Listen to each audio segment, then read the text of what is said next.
এক স্ত্রী তার স্বামীকে পরীক্ষা করার জন্য একটা চিঠি লিখলো। চিঠিতে লেখা ছিল, দেখো আমি তোমার প্রতি এবং আমার লাইফ নিয়ে প্রচন্ড বিরক্ত। আমি আর তোমার সাথে থাকতে চাই না। আমি সারা জীবনের জন্য চলে গেলাম।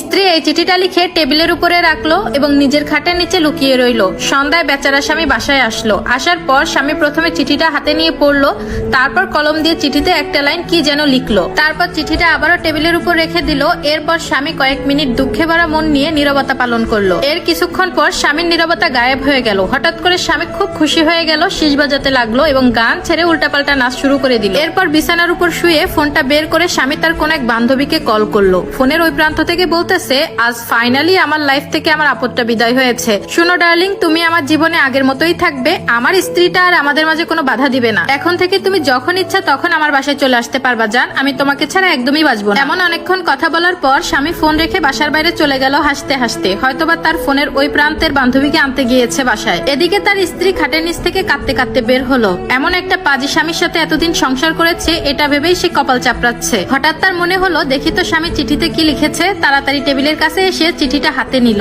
স্বামী যে এক লাইন লিখে রেখেছে তা হলো, আমার জীবন থেকে চলে গেছো ভালো কথা, কিন্তু খাটের নিচ থেকে তোমার কেন পা দেখা যাচ্ছে? আমি বাইরে ডিম আনতে গেলাম, তাড়াতাড়ি খাটের নিচ থেকে বেরিয়ে পড়ো।